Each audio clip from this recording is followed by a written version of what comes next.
correct time is 8:30 p.m.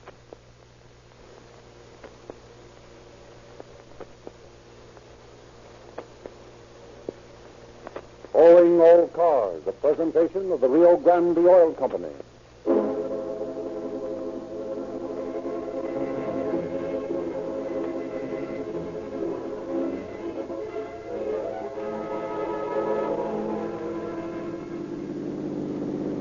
Los Angeles Police calling all cars, attention all cars. Be on the lookout following the tried murder suspect. Female, white, about 25 or 26 years. Medium height, light brown hair. Last seen wearing a black and white silk dress. That's all. Rosenquist.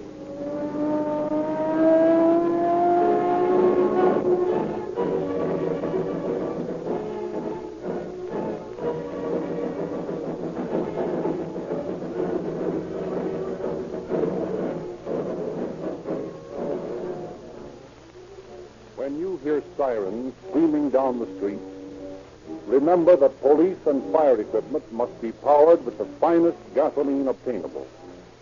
And remember that wherever Rio Grande cracked gasoline has been sold, it has been the police preferred gasoline. Why should you be satisfied with any other? The cracking process, my friends, has revolutionized the manufacture of gasoline. It gives you the extra power which is lost by old-time refining methods. You get a gasoline which actually responds instantly to your throttle, which actually gives more power per drop, more miles per gallon. The spectacular rise in Rio Grande sales proves the truth of these statements. And thousands of new Rio Grande gasoline users in the Southwest know what police car performance really means. And now, here is good news for the motorists of Northern and Central California. Within a few days, you too can have the same police car performance, because Rio Grande cracked gasoline will be made available in your community. Try Rio Grande in your car. Give it a fair trial. You will not be satisfied with any other. Now, ladies and gentlemen, we are very glad to welcome back to this microphone Chief James E. Davis of the Los Angeles Police Department. Good evening, friends. There are untold numbers of police fans who wonder how the police discover that a crime has been committed and how they often develop its investigation to a successful conclusion with a seeming psychic power. Many of our startling crimes have been discovered through the alertness and cooperation of citizens. A noteworthy example was the Ruth Judd case of Phoenix, in which, had not an employee of the Southern Pacific Station been on the job, it might never have been solved, and mad Ruth Judd would today be a free woman. This story shows a completion of a necessary cooperation between the citizens and the law enforcement agencies, and a cooperation between the Sheriff of Phoenix, Arizona, and your police. The crime of Ruth Judd was an amazing, almost an unbelievable one. The way it was unraveled was equally as astounding. Frederick Lindsley will begin the story. Thank you, Chief Davis.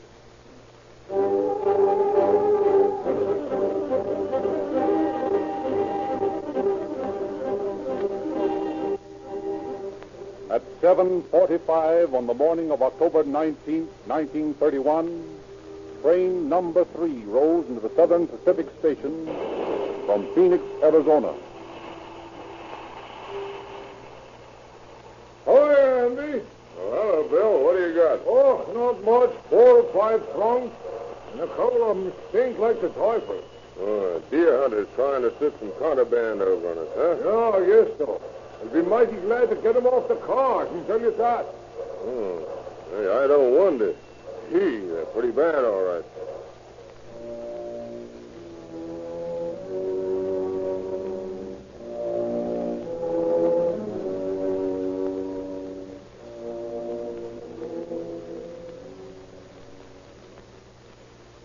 Can I help you, ma'am? Yes, please. I'd like my trunk. Here's a check. Oh, yes. Say, just a moment, please, will you, please? Mr. Anderson! Yeah, what is it, George? This lady's calling for those trunks. You know the two. Oh, yeah. Say, there's something wrong with those trunks, ma'am. Something wrong? Yeah. Didn't you notice anything? Why, no. What do you mean? Well, don't you notice a strange odor? Why, yes. Now that you mention it, I think I do. What's in those trunks, Ruth? Why, I have no idea what could smell like that, Burton. Well, I'm sorry, ma'am, but you'll have to unlock the big trunk before I can let you have either of them. Well, that's a little silly. Can't help it, ma'am. This is mighty suspicious. You ain't been hunting deer, have you? No, I haven't been hunting deer. Well, you'll have to open them up. But I haven't any keys with me. Well, perhaps I can find a key to fit the trunk. Oh, I wouldn't do that. It might embarrass my sister. Well, I'll have to get the keys from my husband. I'll be back later in the day.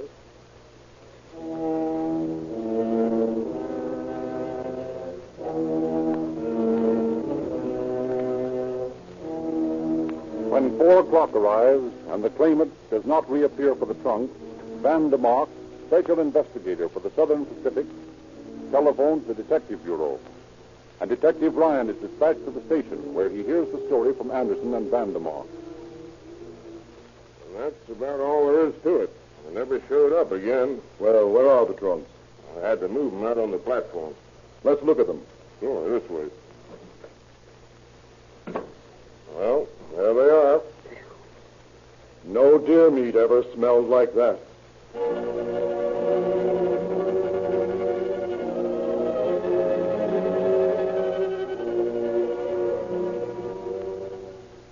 Detective Ryan searches through hundreds of keys at the baggage office until he finds one that will open the locks of the 2 trunks. When the lids are raised, a horrible sight is revealed to the sickened gaze of the officer. The large trunk contains the body of a woman shot through the head. In the smaller trunk is the inexpertly butchered body of a second woman, minus a section of the torso.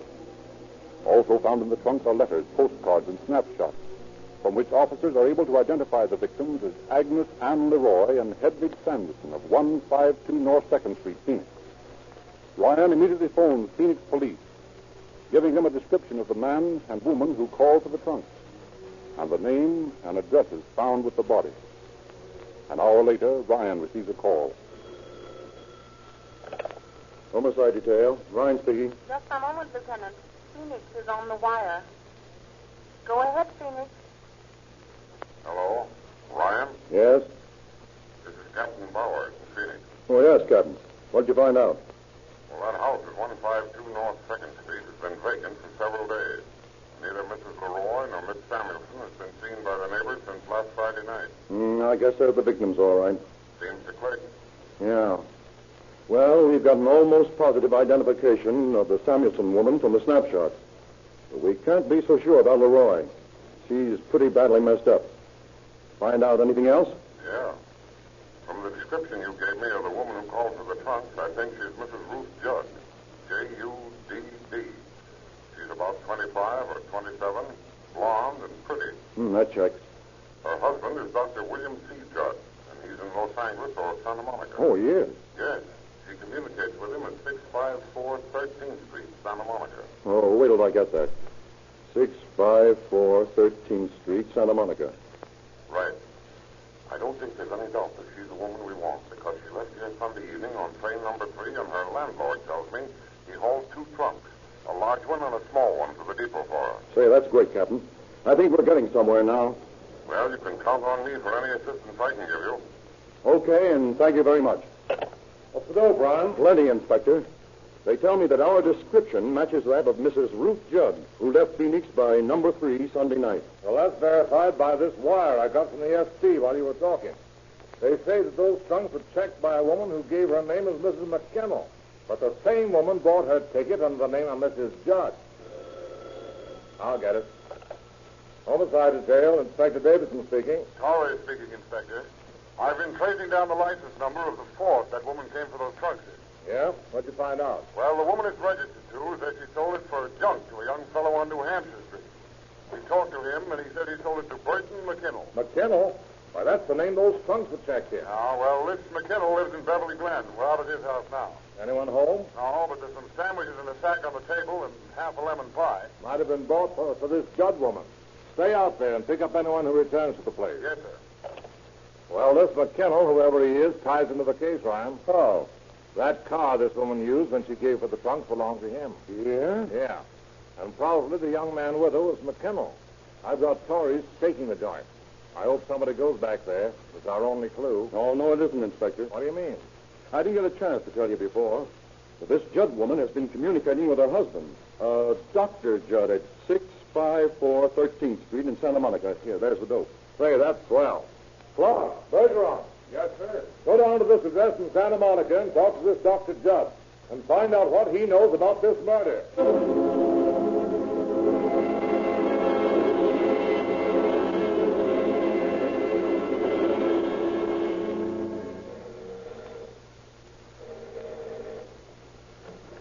What is it? Is this where Dr. Judd lives? Yes, Who are you? I'm his sister. Is he home? Yes. We want to talk to him. Well, come in, please. Thank you. William, here's a couple of gentlemen to see you. Oh, yes? We're from police headquarters, Dr. Judd. Well, I thought you'd be here. I've been expecting you. Who's this young man with you? That's my brother-in-law. What's your name? Burton McKinnell. Burton McKinnell, huh? You're Ruth Judd's brother? Yes. Were you with her when she went to the Southern Pacific Station to claim some trunks this morning? Yes. You know what has happened, Dr. Judd? Only what Burton has told me. Has your wife been in touch with you? No, I haven't heard from her. What do you know about this thing, young man? Very little. Where's your sister now? I don't know. Frankly, if I did, I wouldn't tell you. You can't blame me for that, can you? We want to know everything you know about this. Well, I don't know where Ruth is. Well, exactly what happened this morning? Well, when I came out of my 11 o'clock class at the university, Ruth was waiting there for me. Yes? She said she wanted me to drive her down to the station and get some trunks and to hurry. Well, when we got there, we couldn't get them. The baggage man said there was something wrong with them. Ruth seemed to be awfully nervous, but when I asked her what was wrong, she wouldn't tell me. Just said something about being able to justify herself later. Mm-hmm. Well, anyway, she wanted to go to 7th and Broadway, so I drove her there and gave her $5, all the money I had with me, and she left me. And that's the last I saw of her. Well, when did you come out here to see Dr. Judd? I came out about a half hour ago, fully expecting to see officers waiting for me, but there was no one here. I asked the doctor if he'd heard from Ruth recently, and he said he'd had a letter this morning, but he hadn't received any phone calls or anything. And I showed him the newspaper. It was a terrible shock to him. Yes, it was, Lieutenant. I can't believe that Ruth is guilty. She's not a criminal type. She was never even flighty or a flapper. She was a sweet, steady girl and a beautiful wife. Well, do you know of any trouble that your wife had with Mrs. Leroy or Miss Samuelson? Well, she's written to me of them frequently, but I don't know of any disagreements they had. Did your wife own a gun? Yes, she had a Colt's automatic. I gave it to her several years ago when we were in Mexico, but she was always afraid of it. Do you know of any friends that she has in Los Angeles that she might communicate with? No, but if she did have any, I feel sure that I'd know about them. Dr. Judd, will you help us locate your wife? Yes. I'll do everything I can to persuade her to give herself up. I say this because I'm convinced that if Ruth did this thing, she had good reasons for it. Of course, I can't do anything unless she gets in touch with me, and when she does, I'll ask her to give herself up. I know she's innocent. She couldn't have done this horrible thing. She was always so sweet and so kind. She couldn't have done it.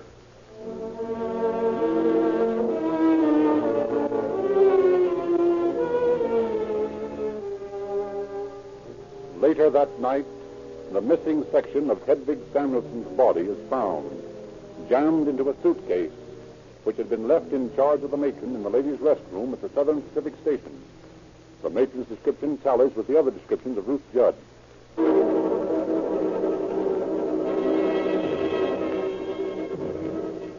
The following morning, Chief of Detectives Joseph F. Taylor takes personal charge of the search for the accused murderess.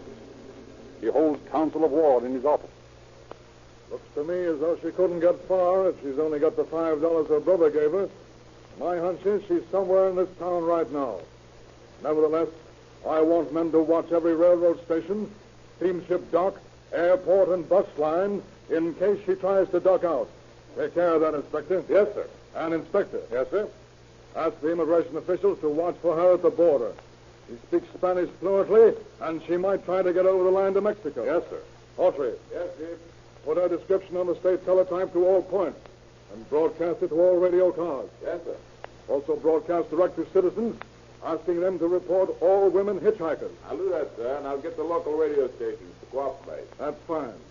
Now, boys, you realize we're going to get a lot of crank tips on this case. We always do. But I want you to run down every one of them, no matter how vague it is. I'm not going to give any of you any rest until Ruth Judd sits across this desk from me.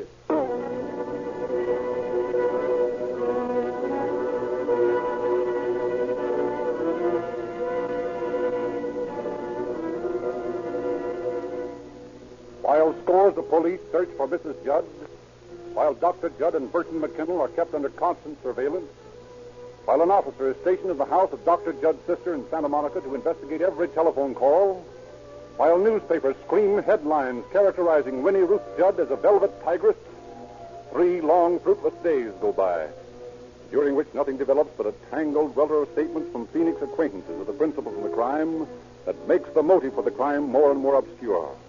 While the woman hunt continues, public interest rises to a fever heat. The man in the street discusses nothing else and eagerly buys each edition of the newspaper in hopes of further news of the engrossing mystery.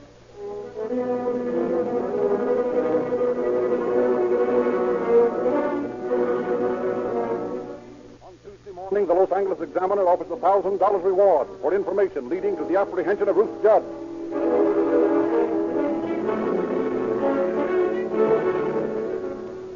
On Wednesday morning, the Times offers $1,500. The afternoon papers carry a public message from Dr. Judd. It reads, "Ruth, come back. Please surrender. Come back and tell your story. You couldn't have done these things alone. Don't try to protect anyone."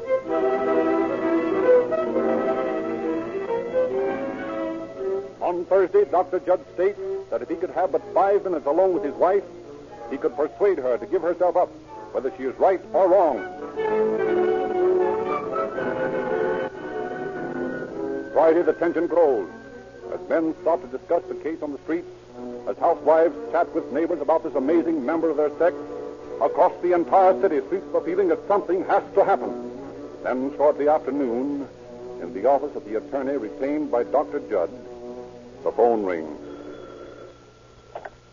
Hello? Dr. Jesse. Why, no, not right now. Who is it? This is Ruth Judd. Oh, yes. I must speak to the doctor. Well, I can't talk right now. There are too many people around. You call Mutual 8331 in an hour, and I'll have him there. Thank you.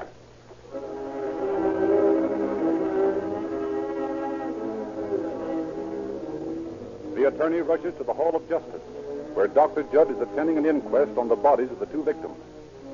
Together, they return to the office to wait for the call. 1 o'clock. 1:30 comes and goes. The hands of the clock slowly approach 2. Dr. Judd feverishly faces the silent telephone, and then... Hello? Hello? Oh, Doctor, darling. Oh, Ruth, where are you? I'm afraid to tell you, Doctor. Police will get me. I'm afraid. But, Ruth, honey, if you tell me, Mr. Russell and I will come and get you, and we won't bring the police. Promise, Doctor? Of course. Look, Ruth, are you downtown? Yes. All right. You know where the Biltmore garage is? Yes. Well, you go there, and we'll meet you there in just a few minutes, dear.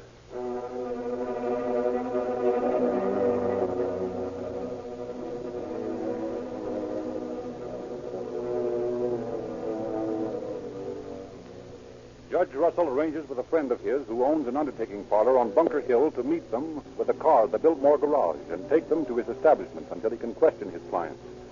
Then the doctor and the attorney hurry down Olive Street to 5th and up 5th to the Biltmore garage. Dr. Judd recognizes his frightened wife and gestures to her to enter the garage.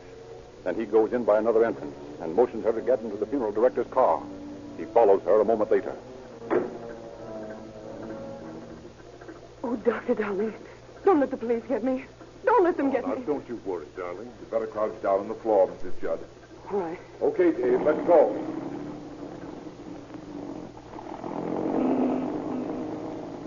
You won't let the police get me, will you, Doctor? You won't let them, Mr. Russell. Will you? We'll have to talk that over, Mrs. Judd. But first, let's get you out of sight.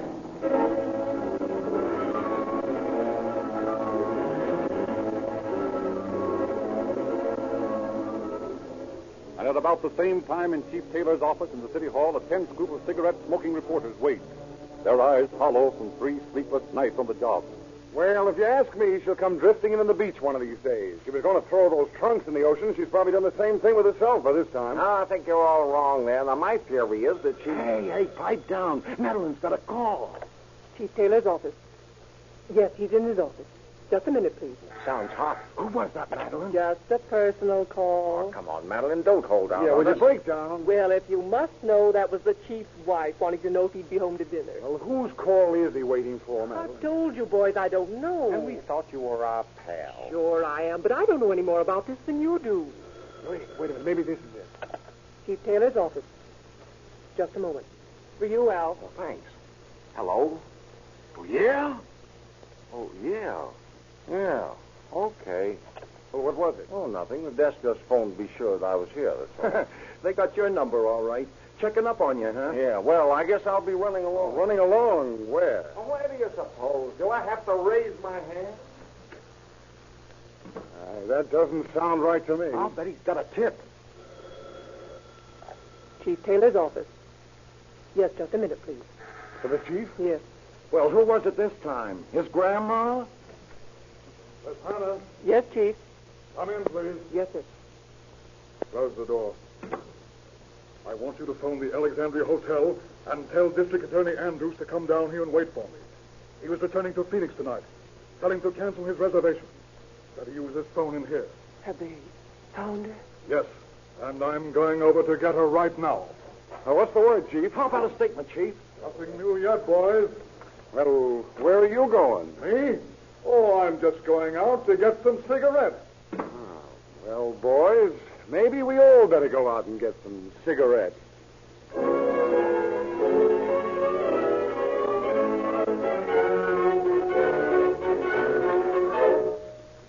While Chief Taylor rushes to the undertaking establishment where Ruth Judd has been taken by her husband and his attorney, the hunted woman is being treated for a wound in her hand by Dr. Judd. Oh, Doctor, darling. That hurt. Now, please be patient, Ruth. I've got to get the bandage off. It's all stuck. Oh. That's the only reason I gave myself up. I was afraid of lockjaw. Now, dear, this is going to hurt. Now, there. Oh. There, now. Well, that is a very nasty wound. Uh-huh. Hedwig did it. Hedwig shot me in the hand. I shot in self-defense, Doctor, dear. Mr. Russell, I shot in self-defense. Yes, Mrs. Judd. But now you must be quiet. You didn't have to call the police, Mr. Russell. I don't see why you did that. I'm innocent. There's nothing else I could do, Mrs. Judd. If I hadn't informed the police, we'd all be open to prosecution for harboring a criminal. Harboring a criminal, huh? So I'm a criminal. You're afraid for yourselves, is that it? Now, please, Ruth, please, you must be quiet. Nobody has called you a criminal. We all believe that if you did this thing, you were justified. Of course I was justified. I shot in self-defense. Oh, Doctor, darling. That hurt. Oh, there, now, I won't hurt you anymore. Now, this bandage will do until we get you to the hospital. Come in. This is Mrs. Judd. Yes? I'm a police officer, Mrs. Judd. I have here a warrant for your arrest on a charge of murder. Yes. Will you come with me, please? Yes. Oh, you've been injured. I've been shot through the hand. Well, then I'll send for an Oh, ambulance. no. Please. I can go to the hospital in a car. Oh, very well. You'll come with me, please. The car is waiting downstairs.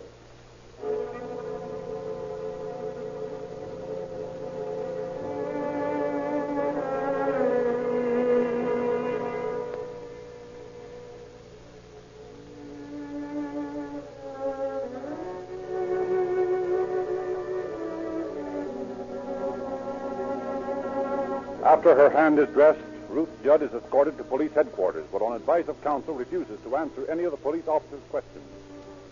However, the next day, the detectives find the torn bits of a 16-page confession she had written to Dr. Judd and then attempted to destroy in a drain of a ladies' restroom. The torn bits are fitted together. Then Ruth Judd talks freely, although all her statements, as well as the content of the letter, are apparently designed to develop a plea of self-defense.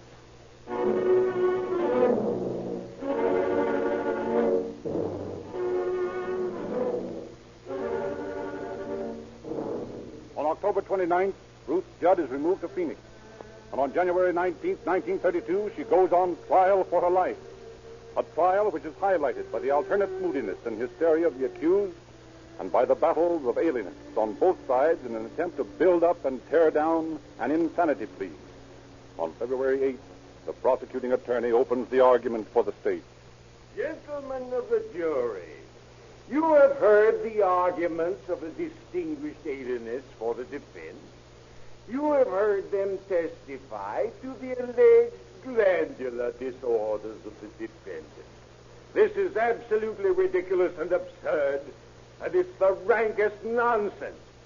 Ruth Judd knew what she was doing. Early in the game, her plans went wrong when she was faced with the necessity of changing the bodies from one trunk to two in order to get away with the shipment. And she did this, although she insists she'd been shot during the argument and at the time had a bullet lodged in her hand. I ask you, gentlemen, if this is possible. No, gentlemen, it is not. Ruth Judd did not have a bullet lodged in her hand on Friday night, nor yet on Saturday morning. You've heard the testimony of witnesses who saw that hand unbandaged on Saturday morning. Ruth Judd, gentlemen, shot herself in the hand sometime after Sunday morning or Saturday morning in an attempt to prove a defense plea. In doing this, she showed more sense than you or I would under similar circumstances. Gentlemen, if this is insanity, then we had best build a fence around the whole of Maricopa County and make an insane asylum out of it.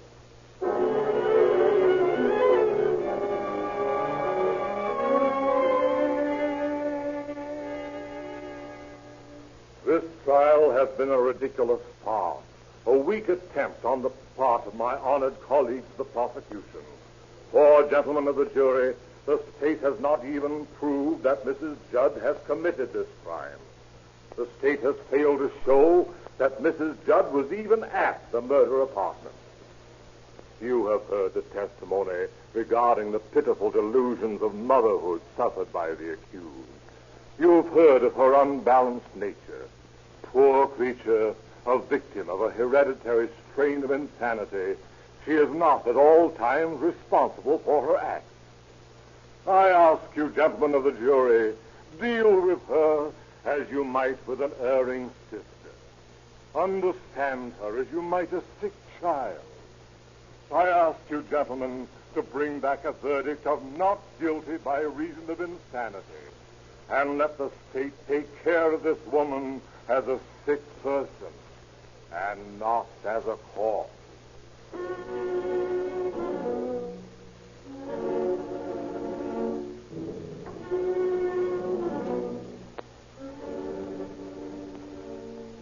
The state did prove that Ruth Judd was near the murder apartment on October the 16th.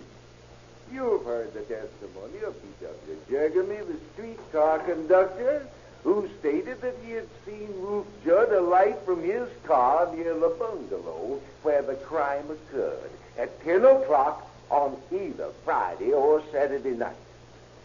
Well, gentlemen, it had to be Friday night because we have conclusive proof that at that hour on Saturday night, Mrs. Judd was in the company of Mr.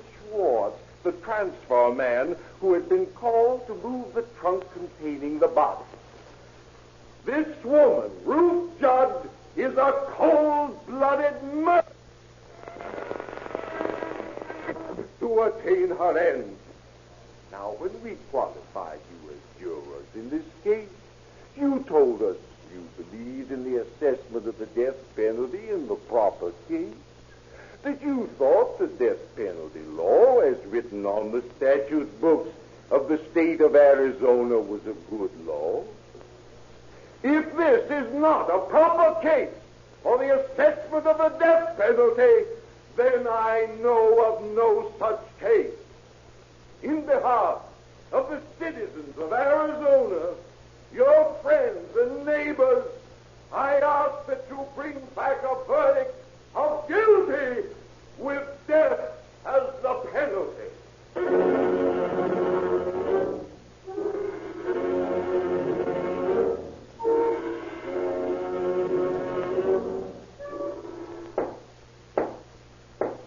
Have you reached a verdict? We have, Your Honor. Let the clerk read it.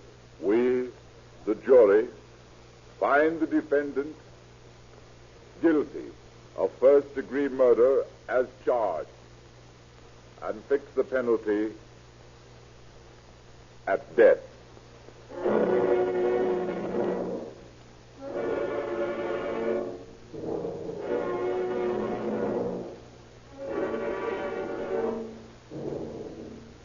On the eve of the date set for her execution, Ruth Judd went on trial again with a plea of guilty by reason of insanity. Her second appearance before the bar of justice resulted in her escape from death to incarceration in the Arizona State Hospital for the Insane, where she is still held. A human life might be lost if a police car should be but 1 second late in responding to an emergency call. That's why so many police departments specify the gasoline that has reserve power for emergencies, Rio Grande cracked gasoline. Cracked gasoline cannot fail to ignite instantly. It creates instantaneous power that saves precious seconds in emergencies. When you hear police sirens screaming, remember, you can get police car performance in your own car by filling up with Rio Grande cracked gasoline at an independent service station. And remember that this fine gasoline will soon be available in northern and central California.